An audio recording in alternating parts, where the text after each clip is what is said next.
Hello friends, welcome back with the new video. दोस्तों, last video में हमने समझा था कि कैसे हम अपने इक्विटी के पोर्टफोलियो को डाइवर्सिफाई कर सकते हैं ताकि इक्विटी मार्केट से हम लोग ज्यादा से ज्यादा रिटर्न्स बना सकें। बट आपको ये चीज पता भी होगी, साथ ही साथ आप उस चीज को फॉलो भी करते होंगे कि आप सारा का सारा पैसा अपने स्टॉक मार्केट में नहीं इन्वेस्ट करते होंगे।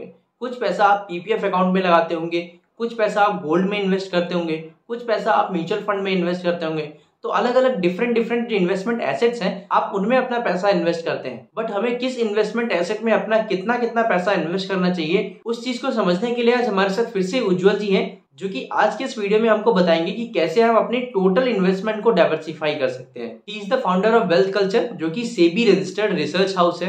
वेल्थ कल्चर स्टार्ट करने से पहले उज्जवल जी एक इन्वेस्टमेंट बैंकर रह चुके हैं। उन्होंने एनआईटी सूरत से अपनी इंजीनियरिंग की है एंड फिर उसके बाद आईआईएम शिलोंग से अपना एमबीए किया है। तो चलिए दोस्तों, बिना किसी देरी के आज के इस वीडियो को शुरू करते हैं, जहां पर हम समझेंगे कि कैसे हम अपने ओवरऑल कैपिटल यानी कि ओवरऑल इन्वेस्टमेंट को कैसे डाइवर्सिफाई करें अलग अलग इन्वेस्टमेंट एसेट्स में। मैंने कहा ना, जैसे कि आप डिपेंड्स कि आपके दो चीजें कि आपका क्या अग्रेसिवनेस है एज अ पर्सन, आपका इन्वेस्टमेंट बिहेवियर कैसा है। क्योंकि अगर मैं आपको बोल दूं कि बहुत ज्यादा इक्विटीज में इन्वेस्ट कर दो और आप अगर उस तरह का रिस्क लेने को तैयार नहीं हो, बिहेवियरली आपको वोलेटिलिटी पसंद नहीं है, आप पैनिक कर जाते हो जब आप अपना इक्विटी पोर्टफोलियो देखते हो, तो ऐसे सिचुएशन में इट इज नॉट एडवाइजेबल कि आप मेजर एलोकेशन इक्विटी में करो। तो पहला तो होता है कि आदमी का खुद का इन्वेस्टमेंट बिहेवियर कैसा है। तो आप पहले वो समझो कि यार आपको क्या चीजें अनकंफर्टेबल कर देती हैं और किस चीजों के साथ आप कंफर्टेबल हो। दूसरा पॉइंट ये कि आपके फाइनेंशियल गोल्स कैसे हैं।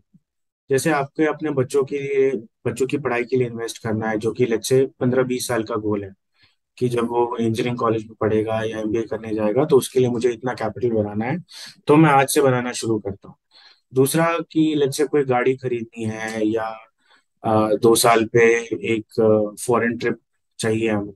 ये सब कुछ ऐसे फाइनेंशियल गोल्स हैं जिनके लिए आप इन्वेस्ट करते हो। Keeping these financial goals also you have to make sure कि you are allocating enough capital so that you are meeting these goals. अभी जैसे मैं आपको बोलूँ कि अगर आपको लेट्स से कि आपका प्लान है गाड़ी खरीदने का, हम्म। वो priority, depending upon the priority, कि अगर वो उस प्रायोरिटी का नहीं है वो, तो you can still allocate that money to let's say equities, है ना।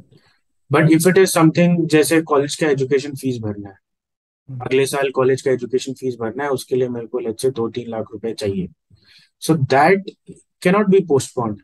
वो फिर आप इक्विटी में नहीं डाल सकते, क्योंकि जिस दिन आप फीस निकालने जाओगे, जिस दिन आप इक्विटी बेच के वो पैसा निकालोगे, जरूरी नहीं कि वो आपको प्रॉफिट में बेच पाओ। ऐसा भी हो हम्म। सकता है कि उस टाइम पे यूक्रेन रशिया का वॉर चल रहा हो और आपकी पोर्टफोलियो लॉस में हो। तो तो ये दूसरी इंपॉर्टेंट फैक्टर है जो आपको ध्यान में रखनी चाहिए। तो इस केस में जैसे टिपिकली जिस तरह ये एसेट क्लासेस काम करती हैं, कि जैसे मान लो आप गोल्ड में इन्वेस्ट करते हो, तो गोल्ड में एक बहुत अच्छा इंस्ट्रूमेंट है सॉवरेन गोल्ड बॉन्ड्स। ये गोल्ड इंस्ट्रूमेंट जो है वो इक्विटी से एकदम उल्टा चलता है। जैसे अगर आप 2008 का क्रैश देखो, तो 2008 के क्रैश में मार्केट्स नीचे गिर गई, लेकिन गोल्ड ऊपर चल। शूटअप शूटअप कर हम्म। गया। आपने कोविड पीरियड में भी देखा, जब मार्केट्स नीचे क्रैश हुई तो गोल्ड का प्राइस ऊपर चला गया। ऊपर चला था। अभी आप देखो, इन्फ्लेशन हाई चल रहा है, 7-8% का इन्फ्लेशन चल रहा है इंडिया में, हम्म। यूएस में भी 8%, 9-9% तक का इन्फ्लेशन टच बराबर। किया है। तो तो वहां पे अभी गोल्ड के प्राइसेस हाई चल रहे हैं। तो टिपिकली क्या होता है, गोल्ड आपको एक अच्छा इन्फ्लेशन का हेज देता है और आपको मेजर मार्केट क्रैशेस से भी बचाता है, हम्म। राइट। सो उस सेंस में गोल्ड एक हेज्ड इंस्ट्रूमेंट है। लेकिन गोल्ड का कौन ये है कि वहां से आपको कोई इनकम नहीं आती। वो एक एसेट है, हम्म। नॉन इनकम जनरेटिंग एसेट है, राइट। तो इस राइट। चीज का ध्यान रखने का है कि गोल्ड से आपको इनकम नहीं मिल सकता, वो बस एक एसेट है जो आप अपने पास रखते हो। तो गोल्ड मेरे हिसाब से टिपिकली आदमी को कम से कम 5% तो रखना ही चाहिए। 5 से 15% के बीच का रेंज रखना चाहिए गोल्ड, क्योंकि वो इक्विटीज के अगेंस्ट एक अच्छा इन्फ्लेशन हेज बन जाए। अब ये, एज आई सेड, ये डिपेंड करता है इंडिविजुअल टू इंडिविजुअल कि वो उसका एग्जैक्ट चॉइस क्या है। But it can be anywhere from 5 to 15। Gold बहुत ज्यादा भी नहीं रखना चाहिए, क्योंकि अगर आप देखोगे टिपिकली ओवर ए 10 ईयर पीरियड गोल्ड जो है वो 8 से 10% का रिटर्न देता है, मतलब ओवर लॉन्ग टर्म। सो और गोल्ड जो है वो बेसिकली आपके इन्फ्लेशन का बहुत बढ़िया हेज है, कि इन्फ्लेशन से आपको बचा लेगा एंड मेजर मार्केट क्रैशेस से भी बचा लेगा। तो 10 से 15% का आपको गोल्ड रखना चाहिए, it is advisable, you can keep. फिर 10 to 15% थोड़ा डेट रखना चाहिए। Debt in the form of a fixed debt, कि भाई 7-8% का आपको इनकम जनरेट हो रहा है, और वही चीज आपको रियल एस्टेट भी देता है उसी तरह का एक्सपोजर। जैसे रियल एस्टेट में जैसे आपके पास प्रॉपर्टी खरीदने का पैसा नहीं है, बट रियल एस्टेट में जैसे आप रीट्स में इन्वेस्ट कर सकते हो, इनवेट्स में इन्वेस्ट कर सकते हो, तो वहां पे भी आपको 9-10% तक का रिटर्न बन सकता है, which is an income generating asset. वो एक ऐसा एसेट है जो आपको इनकम देता रहता है रेगुलरली, राइट। तो एक एक आपका एसेट हो गया जो इक्विटीज का हेज है या इन्फ्लेशन का हेज है। दूसरा एक एसेट हो गया जो आपको इनकम जनरेट कर रहा है हम्म। ना। तीसरा एक एसेट हो गया विच इज इक्विटीज इटसेल्फ, जहाँ पे कि आपको डिविडेंड्स भी आ रहे हैं या जहाँ पे आपको कैपिटल आपका ग्रो कर रहा है। तो like I said, two important factors, one is कि आपका खुद का इन्वेस्टमेंट बिहेवियर कैसा है, दूसरा कि आपके फाइनेंशियल गोल्स कैसे हैं। इन दो को ध्यान में रखते हुए आप एक एक सर्टेन परसेंटेज एलोकेट कर सकते हो। टिपिकली अगर आप एक 30-35 एज के हो, या आपके आज एज बहुत ही कम है, आपके पास एक अच्छा 30 साल का इन्वेस्टमेंट होराइजन है, तो आपको इनिशियली एक्विटीज में ज्यादा डोमिनेट करना चाहिए।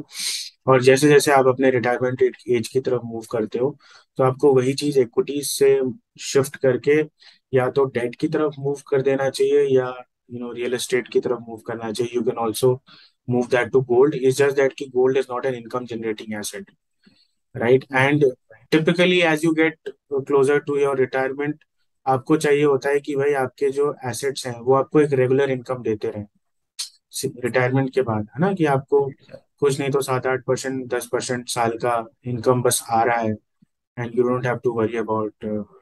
बट क्योंकि इक्विटीज में क्या है, डिविडेंड ज्यादा नहीं मिलता, hmm. So you can only aspire to make like 2-2.5-3%। अगर मतलब अगर आप आईटीसी जैसे स्टॉक में इन्वेस्टेड हो, या फिर कुछ ऐसे स्टॉक्स हैं जो 7-8% का भी डिविडेंड देते हैं, बट उनमें फिर वो कैपिटल प्रोटेक्शन का क्वेश्चन रहता ही रहता है। बिल्कुल। तो इट इज सेफ टू से कि आप अपने इक्विटी पोर्टफोलियो में 2-3% का डिविडेंड बना लोगे, और आप, but you should try and make a significant amount of your income generation from real estate and debt, which is why you should be slightly on the higher side as and when आप अपने retirement को approach करो। तो equity वाला component जो है वो bring it down to 15, 20, 25%, and rest it should be debt, it should be real estate, InvITs, REITs, and gold. One can aspire to have that sort of breakup. So basically, small case एक ऐसा instrument है जो retail investors के लिए काफी helpful है अगर उनको इक्विटीज में इन्वेस्ट करना है without getting into two many stocks, right. जैसे अगर आप म्यूचुअल फंड्स में इन्वेस्ट करते हो, तो उसमें 60 to 80 या 100 स्टॉक्स भी होते हैं, है ना। Hmm. And it becomes very difficult to track 60-80 stocks एक पोर्टफोलियो में।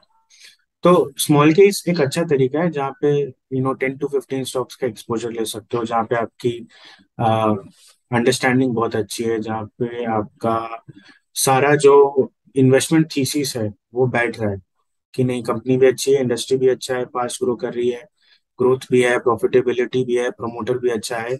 ये सारी चीजें को देखते हुए 10 से 15 स्टॉक से एक पोर्टफोलियो बनाई जा सकती है, जिसको एक रिटेल इन्वेस्टर आसानी से अपने डीमैट अकाउंट में कॉपी कर सकता है, right? So small case, I really like this tool, and I think this is the next generation product as far as retail investors are concerned, because it allows retail investors to invest in equities without having to do their own research। अपने से खुद का, जिनके पास time नहीं है research करने को, उनके लिए ये बहुत अच्छा प्रोडक्ट है। एंड यहाँ से एट आर एंड हमारा काम है रिसर्च करना, सो हम अपने रिसर्च करते रहते हैं, हम इन पोर्टफोलियोज को रिबैलेंस करते रहते हैं। We buy something, we sell something regularly basis our research, and the same can be copied by the retail investor in his demat account without any issues. इसमें दूसरी एक अच्छी बात है कि we are available all time. तो अगर आपको रिटेल इन्वेस्टर को किसी भी तरह का इशू हो कि नहीं ये स्टॉक क्यों खरीदा, ये क्यों बेचा, they can always give us a call to understand, and we are available. So we are like a personal advisor to all of these retail clients, you know, जो टिपिकली आप देखोगे कि जो 1 लाख 2 लाख 3 लाख इन्वेस्ट करते हैं, उनको कोई हम्म। एडवाइस दे नहीं देता मार्केट में, नहीं। राइट। टिपिकली ये लोग यूट्यूब से इन्वेस्ट करते हैं देख के, या टीवी चैनल पे देख लिया। और इसमें प्रॉब्लम क्या हो जाता है कि खरीद तो लेते हैं, बट कब कितना देर होल्ड करें, कब बेचें, ये कब सब बेचना। ये सब बताने के लिए कोई आता नहीं है। So, उस सेंस में it is a end to end product, because हम कस्टमर को end to end hand hold करते हैं, खरीदने से लेकर बेचने तक हम बताते हैं। So that is one. इसमें we've launched our small cases, सो हमारे स्मॉल केस का लिंक है wealthculture.smallcase.com। हमारी दो पोर्टफोलियोज हैं which is for retail investors. One is large cap portfolio, and the other is small and mid cap portfolio. So दोनों तरह के इन्वेस्टर्स के लिए हमने पोर्टफोलियोज बनाई हैं। एंड या you should try it out. You know, अभी जो डिस्काउंट कूपन चल रहा है, basically we are running a 20% offer, so you can use the code WC20 to get 20% off on our fees.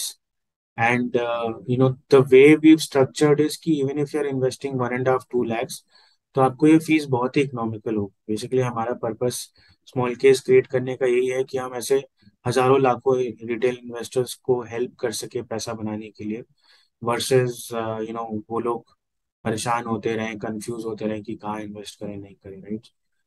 And we are also very gung-ho कि नहीं, this is the product which will really help retail investors beat the market, beat their hmm. mutual fund returns, beat their index hmm. returns.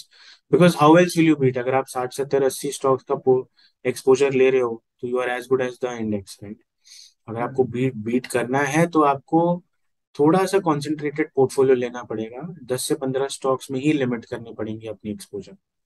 So that's our offering on the small case side. So guys, description box में मैंने link दे रखा है Wealth Culture के small case का। आप चाहे तो उसको एक्सप्लोर कर सकते हैं और सब्सक्राइब भी कर सकते हैं। सब्सक्राइब करने के टाइम पे आपको बता दूं, आप कोड यूज कर सकते हैं WC20। इसको यूज करके आप सब्सक्रिप्शन फीस पे 20% का डिस्काउंट पा सकते हैं। सो दोस्तों, आज के इस वीडियो में बस इतना ही। आई होप आपको आज का वीडियो अच्छा लगा होगा। प्लीज वीडियो को लाइक करिएगा, चैनल पे नए हैं चैनल को सब्सक्राइब जरूर करिएगा, बेल आइकन को जरूर दबाइएगा ताकि आपको लेटेस्ट वीडियोस की नोटिफिकेशंस मिलती रहे। मिलेंगे एक और नई वीडियो के साथ, तब तक के लिए जय हिंद, जय भारत।